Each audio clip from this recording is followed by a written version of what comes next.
Bonjour à tous et bienvenue sur la chaîne Highland Guidance pour votre tirage et votre guidance de vie sentimentale début d'année 2024. J'espère que vous allez bien. Si vous découvrez cette chaîne, écoutez, c'est un grand plaisir. Rejoignez la bande à Basile. Ce tirage vous concerne vous et quelqu'un d'autre. Mais il peut vous concerner que vous soyez célibataire ou en couple. Célibataire, on pourrait parler, si vous avez une personne dans le cœur, ça pourrait être cette personne, ça pourrait être aussi la prochaine personne à venir vers vous. En couple, ça peut être votre partenaire, mais d'un point de vue plus émotionnel, plus large, s'il y a une relation qui va être mise à l'honneur, un membre de votre famille, un collègue de boulot, quelqu'un avec qui il va y avoir quelque chose de plus important, et bien ça peut être cette relation. Voilà. On va tirer au sort, il nous reste 3 signes. Et c'est au tour des taureaux. Bienvenue, bienvenue, bienvenue, bienvenue. SOS Société, nous sommes là pour vous aider. Allez, c'est parti. Taureau, début d'année 2024 au niveau sentimental, relationnel, affectif. On est parti. L'état de la relation, les taureaux, la solitude. Bon, l'état de la relation... Il peut y avoir un peu une sensation de distance avec cette personne. Si ce n'est pas une distance physique, elle est au moins émotionnelle. C'est-à-dire que j'ai l'impression, est-ce qu'il y a un écart qui se creuse? L'un comme l'autre, vous pouvez chercher le sens, vous poser des questions. Vous pouvez vous être un peu retiré du monde extérieur pour comprendre certaines choses. Ouais, je pense que vous avez besoin de comprendre le sens de ce que vous vivez, ce que vous avez vécu et où vous allez aller. Donc, bon... là, on est plutôt sur deux personnes qui, même si elles sont ensemble, il y a quelque chose qui crée de la distance entre vous. On va compléter cette première ligne avec un autre jeu. Allez, taureau, vie sentimentale, début 2024, l'état de la relation. On a les rêves. Alors, ça montre que là, il y a quelque chose qui n'est pas forcément de l'ordre très physique. Si vous n'êtes pas ensemble, est-ce que vous ne pensez pas à cette personne? Moi, j'ai l'impression que vous êtes chacun... enfin, c'est bizarre parce qu'on parle quand même d'un monde relativement onirique avec les rêves. Est-ce qu'on vous dit aussi de prêter... Parce que l'ermite est une carte aussi mystique. C'est celui qui cherche à lever le voile sur les mystères de la vie. Ou les mystères de l'Ouest aussi. Mais on vous dit de faire attention justement à ce qui se passe la nuit, mais à ce que... Ouais, attention, parce que dans les rêves, on peut recevoir de sacrés messages. Et alors ça... moi, je peux vous en parler. Bon, on va continuer et approfondir. Vous, les taureaux, quel est votre état d'esprit face au partenaire? Donc, moi, je vais utiliser le partenaire. Vous adaptez au niveau du genre, on est d'accord. Il y a une colonne pour vous, une colonne pour l'autre. Mais si vous vous retrouvez plus, de l'autre côté, vous inversez. Il n'y a pas vraiment de règle. Vous, les taureaux, votre état d'esprit, alors, soit vous êtes inquiet ou accaparé par des changements plutôt liés au matériel. Donc, est-ce que vous vivez quelque chose qui est un petit peu délicat? Est-ce qu'il y a des changements que vous n'aviez pas prévus qui vous mettent dans une position un peu compliquée? Il y a des changements liés à... C'est des changements concrets. Et donc, du coup, vous ne savez pas forcément trop où vous allez, mais vous êtes dans une énergie de... Vous luttez. Vous luttez. Ok?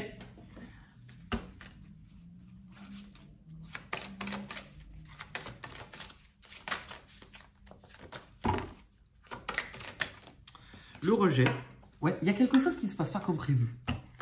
Donc, est-ce que vous avez peur, justement, que les changements ou les inquiétudes que vous avez, est-ce que vous avez peur de vous ressentir rejeté par le partenaire ou les autres en général? Il y a quelque chose qui vous turlupine et la fusion. En fait, justement, j'ai l'impression que coûte, vous ne voulez pas entendre parler, en tout cas, que c'est comme si ça doit fonctionner coûte que coûte, mais la sensation que j'aime un peu moins, je dis pas que c'est forcément ça, mais il y a un côté un peu coûte que coûte, il faut, Attention à ne pas maintenir l'autre non plus, ok? Voilà, c'est ce que j'essaie de vous faire comprendre. Le partenaire, son état d'esprit face à vous, on est quelqu'un qui se sent bloqué. Justement, je venais de vous dire, attention de ne pas... Voilà, et ben, le partenaire se sent bloqué. Le partenaire, il ne sait pas beaucoup où il va, il est bloqué, il se sent limité. Attention aussi, il se sent peut-être enfermé. Et enfermé, c'est peut-être quelqu'un de votre famille, c'est peut-être même votre conjoint, votre mari, femme. C'est quelqu'un avec qui vous avez construit quelque chose. Hein, c'est quelqu'un avec qui vous avez construit peut-être un foyer, une famille, ou ça peut être un cadre, hein, quelqu'un de votre famille ou autre. Mais cette personne se sent emprisonnée, ou cette personne est maintenue un peu prisonnière dans une condition, dans un foyer, dans un logement, dans un... cette personne me fait de la peine. On va compléter encore. Cette personne, c'est drôle, hein, vous êtes je ne sais pas combien à avoir cette carte pratiquement au même endroit. Cette personne, en fait, elle a un travail à faire sur elle. Parce que il faut qu'elle prenne conscience qu'en fait, il y a une phrase qui me vient naturellement, et je ne sais plus où je l'avais lu, mais quand vous vous sentez bloqué, vous pouvez bouger, vous n'êtes pas un arbre. Cette personne, elle a oublié. En fait, cette personne, par contre, elle est un peu concentrée sur ce qui ne fonctionne pas, sur ce qui ne va pas. Et donc, elle est maintenue dans l'illusion, mais elle ne voit pas vraiment que, elle est capable, en fait, de bouger. Et la rencontre.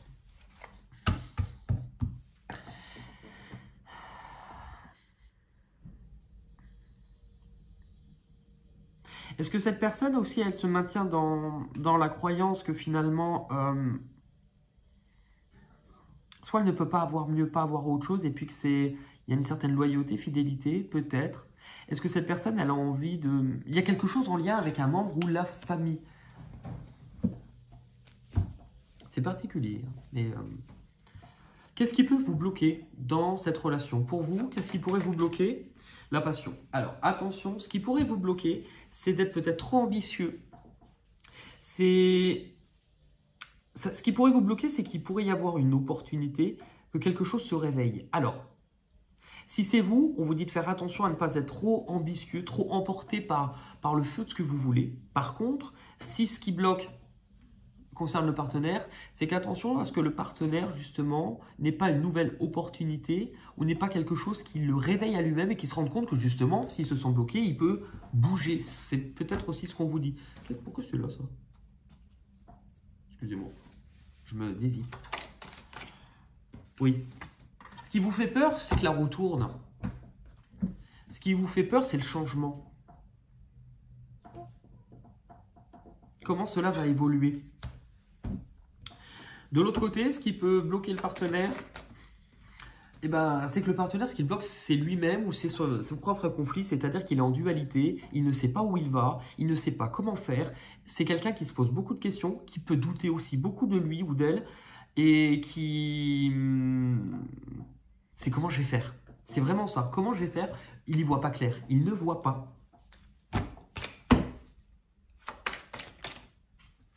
Et il y a la révélation. Donc cette personne, elle n'arrive pas, ou elle n'est pas encore consciente de voir quelque chose qui lui est caché, qui ne lui est pas... Ouais. Après, oui, c'est ça. Il y a des choses que cette personne ne sait pas. Bon. Comment va évoluer cette relation sur les 3 mois à venir? Donc vous, quels vont être vos prochains mouvements, les taureaux? Donc sur janvier, de la méfiance, de la fatigue. Comme si vous portiez les choses à bout de bras pour éviter que quelque chose s'effondre. Mais vous, si vous vivez ça, c'est parce que vous avez quelque chose à en retirer. On veut que vous compreniez quelque chose sur le plan spirituel. Hein. Février, il y a quelque chose qui vous rend plus joyeux. Est-ce que vous pensez avoir dépassé justement quelque chose de difficile? C'est possible. Février vous apporte plus de légèreté, plus de joie, plus de peps. Et c'est justement une énergie beaucoup moins lourde que vous aviez sur janvier. Mars, la patience. C'est-à-dire que Mars va vous ralentir un peu le rythme, vous allez devoir prendre le temps d'analyser, de comprendre, prendre le temps aussi peut-être d'être plus doux envers vous-même ou de vous accorder du temps pour vous harmoniser un peu plus. Janvier, le lâcher-prise. Oui, tout à l'heure, je vous disais, vous portiez tout. Donc janvier, c'est lourd, vous avez l'impression de porter beaucoup de choses, ou vous allez avoir l'impression de porter beaucoup de choses, que c'est difficile. Et on vous dit justement, lâchez avec tout ce poids, ces préoccupations et tout ce que vous vous imposez. Février, l'amour inconditionnel. Février vous pousse à exprimer un peu plus ce que vous ressentez, à ne pas retenir vos émotions. Mars, la créativité. Alors, Mars vous pousse à, si vous allez devoir prendre du temps pour vous, ou si vous allez avoir du temps pour vous, à explorer de nouvelles facettes, à être plus connecté au cœur dans tous les cas. Ok ? Du côté du partenaire. Janvier, on en a deux. Janvier, nouvel amour et éloignement. Alors, janvier, cette personne va avoir une nouvelle opportunité. Peut-être de plus, si elle se retrouve, plus s'aimer. Comme si cette personne, justement, à un moment donné, elle n'avait pas ou elle n'a pas une bonne image d'elle-même, parce que le 8, il interroge sur la place que l'on occupe, on pense ne pas mériter mieux, ne pas être capable, et est-ce que justement, janvier ne va pas donner l'impulsion, qui est quelque chose qui démarre sur le plan du cœur, des émotions, pour lui faire prendre conscience à cette personne qu'elle doit peut-être s'éloigner de certaines choses. C'est possible. Février, chagrin et peine. Février, c'est compliqué. Alors c'est drôle parce que c'est tout à fait l'opposé de vous. Hein. Mais il y a une blessure, il y a une souffrance, il y a quelque chose qui risque de peiner, d'attrister cette personne-là sur février. Quelque chose qui est difficile d'exprimer ou en lien avec l'expression. Il y a quelque chose de lourd. On peut parler aussi de deuil, de rupture. Il y a un truc lourd pour cette personne. Mars, le destin. C'est-à-dire que ce que cette personne va traverser va la conduire sur Mars à ce qu'il y ait un changement. Ce que cette personne va être amenée à vivre, c'est quelque chose qui va sans doute transformer sa vie. C'est quelque chose qui est guidé par une force, par un courant beaucoup plus fort que nous, hein, quelque chose que cette personne ne pourra pas lutter finalement. Ça ne sera pas possible de lutter sur ce changement. On ne nous dit pas ce que c'est, mais c'est quelque chose qui risque de changer profondément sa vie. Elle va se retrouver. Cette personne, sur janvier, elle se reconnecte. Si elle était un peu déconnectée d'elle-même, coupée de ses émotions, cette personne, elle se reconnecte. Donc, elle va être beaucoup plus dans le cœur. Sur février, réconciliation. Vous voyez, est-ce qu'aussi cette personne ne va pas se réconcilier avec quelqu'un? Ça ne veut pas dire forcément vous, parce que quand on voit les tirages, ils ont l'air divergents. Mais est-ce que cette personne, justement, il n'y avait pas une souffrance ou une rupture concernant quelqu'un? Ce n'est pas nécessairement un autre amoureux, hein, mais c'est quelqu'un avec qui il y a de l'affect. Et que cette personne, elle peut être amenée à le ou la retrouver. Sur Mars, qu'est-ce qu'on a?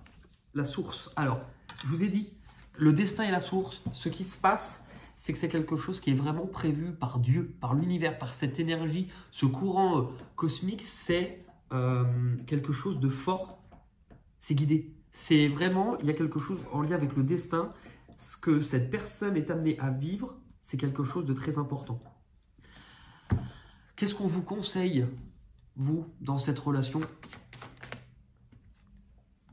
On vous conseille peut-être de retrouver une part d'insouciance.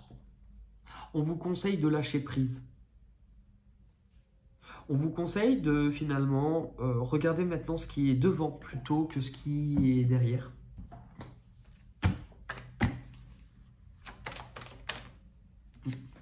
On vous conseille d'accepter, de laisser les choses se faire naturellement, de laisser vos guides, de laisser l'univers, de laisser quelque chose. En fait, vous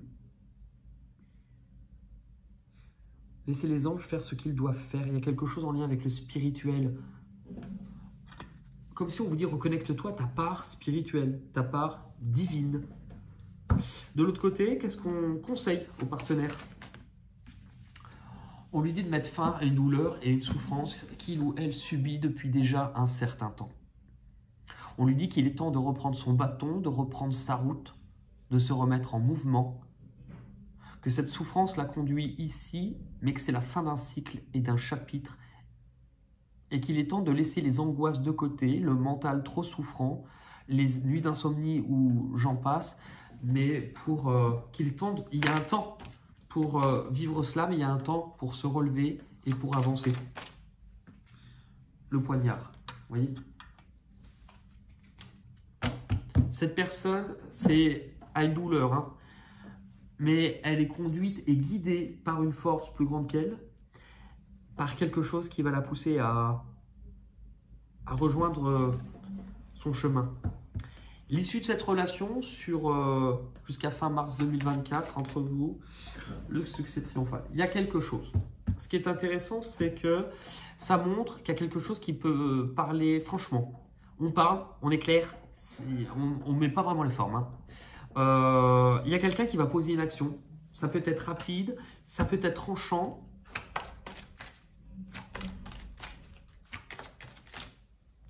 Et la fidélité. En fait, il y a quelque chose qui va être tranché ou une action. On ne nous dit pas laquelle, parce que je pense que c'est à vous que cela revient comme choix. Il y a quelqu'un qui risque d'être indépendant, de parler, de dire les choses franchement. Il y a une sensation de rapidité, mais il y a aussi on coupe avec ce qui est difficile, on coupe avec ce qu'on doit couper, hein, et on prend une initiative et on se met en marche. Donc c'est de l'action. Je vais demander un message complémentaire pour vous, les taureaux. Allez, au niveau sentimental, un message complémentaire pour vous, les taureaux. Message complémentaire pour vous, les taureaux.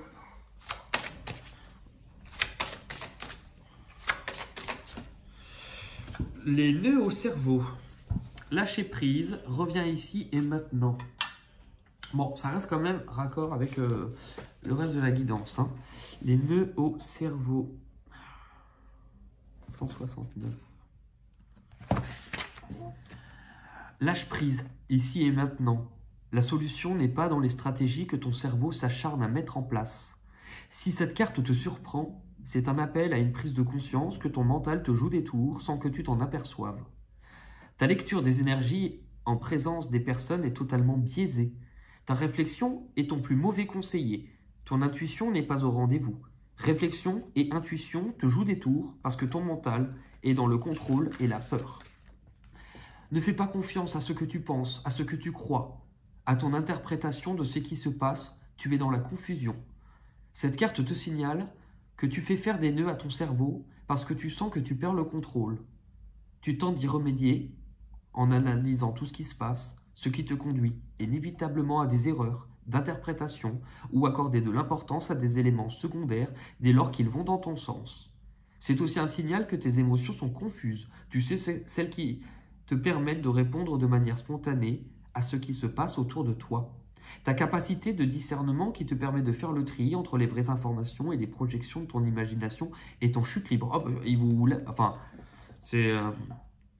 Dans ce qui te pose question, il serait bon de prendre l'air, de respirer à fond, de revenir au présent, de ne pas chercher à tout savoir pour avoir la bonne réaction à ce qui se passe, à ce qui te trouble.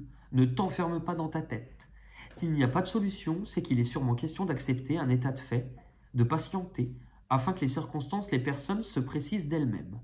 Tu n'as pas à porter le poids de la situation tout seul. De toute façon, ici, le message est que tu n'as pas la clé pour solutionner ce qui se passe. En gros, ici, tu ne comprends pas.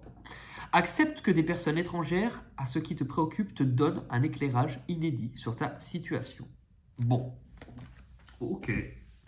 Bah écoutez, après, c'est plus ou moins en accord avec le reste de ce qu'on a dit. Hein. On passe à intuition libre. Le petit jeu, le petit atelier qui est là justement, puisque là, on vient de le dire, votre intuition est en chute libre, et ben on va essayer de vous reconnecter à l'intuition. Le but de cet atelier, c'est de vous familiariser, de vous autoriser à créer un espace pour vous où vous pouvez aussi, en plus de cette guidance, vous connecter à ce que vous ressentez. On a tous de l'intuition, Parfois, on décide de l'écouter et parfois, on n'a pas les clés ou on ne sait pas l'écouter. C'est d'ailleurs pour ça que pour ceux qui ont l'impression de ne pas comprendre, il y a un petit guide gratuit que j'ai mis en place. Ce sont mes 3 étapes clés que vous pouvez retrouver juste sous la vidéo dans la barre d'infos. Et là, je vous donne tous mes petits conseils justement et c'est gratuit. Le but de l'atelier, c'est qu'on va laisser poser 3 cartes en lien avec votre guidance, donc l'évolution de cette relation. Janvier, février, mars, hein, l'évolution. Et je vous demande à vous d'être attentif à ces 3 cartes, à ce que vous allez surtout ressentir en les voyant. Et de me laisser en commentaire votre interprétation. Je félicite vraiment toutes les personnes qui n'osent pas laisser de commentaires et qui le font de plus en plus nombreux parce que quand vous faites ça, en fait, vous le faites pour vous. Et s'il y a bien un endroit où on peut oser et ne pas avoir peur de dire des bêtises, c'est bien ici. Ok? Allez, les taureaux. Évolution de cette relation. Janvier 2024. Février.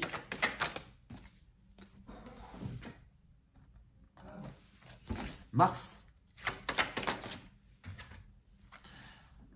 Hop. Ok. Je vais juste vous rapprocher la caméra comme ça. Vous allez quelques... Voilà. Ça, vous allez au moins quelques instants pour mieux regarder la carte. Vous pouvez aussi faire une capture d'écran de façon à mieux la voir. Parce qu'il y en a qui me disent, vous ne regardez pas assez longtemps. Bah ouais, mais... On va pas rester après un quart d'heure comme ça. Faites une petite capture d'écran. N'hésitez pas aussi à pouvoir regarder dans les guidances, dans la playlist. Quand vous cliquez sur la chaîne, vous avez la partie playlist vidéo et c'est tout rangé par thème. Donc 2024, vous avez le même tirage pour la version générale qui peut vous compléter. Il y avait pareil aussi sur la période de octobre, novembre, décembre. Donc là, vous pourriez aller faire un tour pour voir si justement... Ça correspond à ce que vous avez vécu, ce que vous êtes en train de vivre. Et du coup, voir si la suite est la suite logique de tout ça. Ok? Allez, hop. On va terminer cette vidéo par le livre des oracles. Je vais vous laisser vous poser une question auquel je vais tenter de répondre grâce à ce livre. Alors, je vais vous laisser bien penser à votre question, qu'elle soit en lien avec le tirage ou la relation. Il faut que vous ayez bien la question en tête.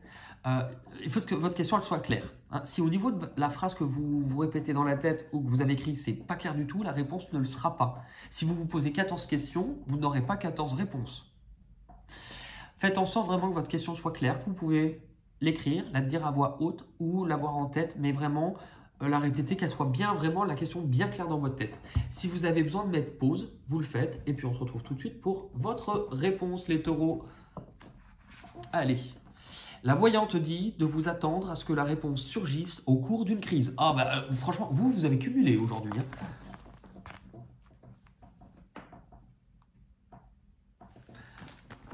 Bon, il y a des jours meilleurs. C'est pas nécessairement mauvais non plus. Hein. Tout ce qu'on vit, hein, ce sont des expériences. C'est nous qui après nous disons ça c'est mauvais, ça c'est bon. Mais parfois, on se rend compte qu'on annote par exemple une émotion. Par exemple, on va dire, cette relation, elle était pourrie. Oui, ok.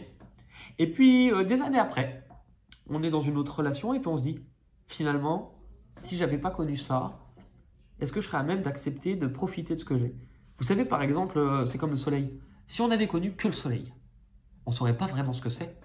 C'est parce qu'on est dans un monde de dualité que l'on comprend quelque chose parce qu'il existe l'opposé et que les deux vont ensemble. Donc ce n'est ni jamais ni bon ni mauvais. Hein. Ok, cette guidance va toucher à sa fin. Si ça vous a plu, n'hésitez pas à pouvoir mettre un petit pouce bleu. Ça fait toujours plaisir de savoir que son travail est reconnu ou ça vous plaît en tout cas. Et vous pouvez aussi vous abonner si ce n'est pas fait en cliquant sur abonnement, puis la petite cloche, comme ça vous êtes averti quand je sortirai une prochaine vidéo. En tout cas, merci de votre écoute, de votre présence et prenez soin de vous. Et on se dit à très vite pour de nouvelles aventures. Merci. Bye bye.